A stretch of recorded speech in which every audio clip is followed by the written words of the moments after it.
Hello, friends, and welcome to another episode of Origins of Expressions. Have you ever had difficulty speaking or found yourself with a hoarse voice? If so, you may have experienced what's commonly referred to as having a frog in your throat. This curious phrase has been around for centuries and is still used today to describe temporary difficulties with speaking or a hoarse voice. But where did this expression come from, and how did it become part of our language? Whether you're a lover of language, a history buff, or just curious about quirky idioms, join us as we dive into the world of having a frog in your throat.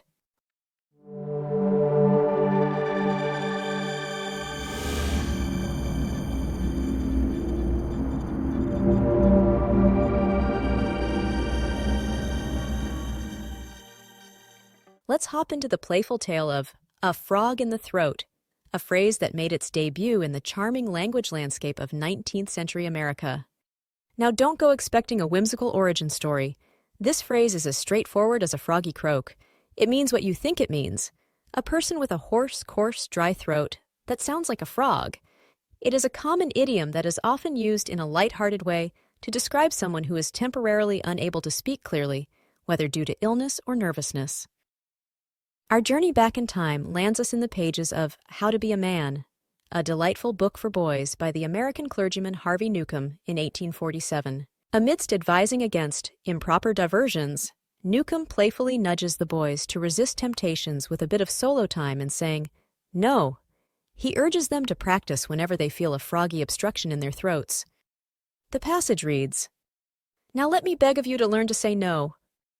If you find a frog in your throat, which obstructs your utterance, go by yourself and practice saying no, no, no." Now let's fast forward to 1894, where an ad in the Stevens Point Journal boasts of frog in the throat lozenges curing hoarseness for a mere 10 cents.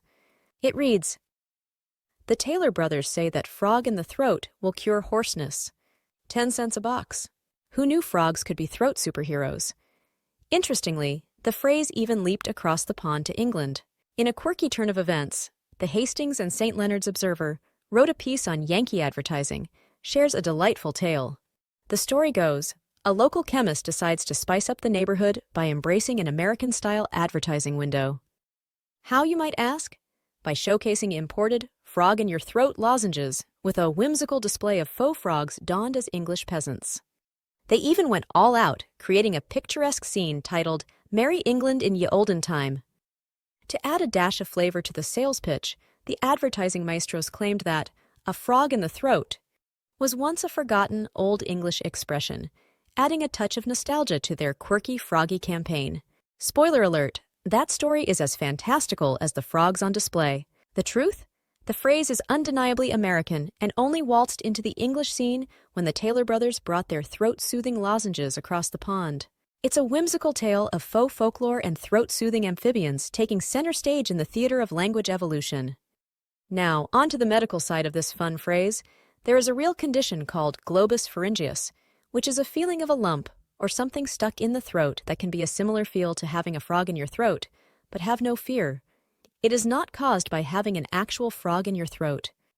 Today, the phrase, "to have a frog in your throat," is used to describe someone who is experiencing difficulty speaking and has a hoarse voice. It is a common idiom that is often used in a light-hearted way to describe someone who is temporarily unable to speak clearly, whether due to illness or nervousness. An example sentence is, "He was so nervous during his presentation that he had a frog in his throat the entire time." So, the phrase "to have a frog in your throat" is a fun and quirky expression that has been around for centuries. While its origin is unclear, it is a useful idiom for describing temporary difficulties with speaking or a hoarse voice. From advice to young boys to modern-day conversation, this phrase has stood the test of time and continues to be a part of our language today. Well, that is the information that I have for you today. I hope you enjoyed learning about the origins of our phrases. If you did, I would love to have you subscribe. It's quick and easy, and I would really appreciate it. Oh yeah! Quick question before you go. Do you know any idioms or phrases you would like to learn about? I would love to see them. Leave them in the comments below. Thank you again for watching and subscribing. I really appreciate your support. Until next time, bye for now.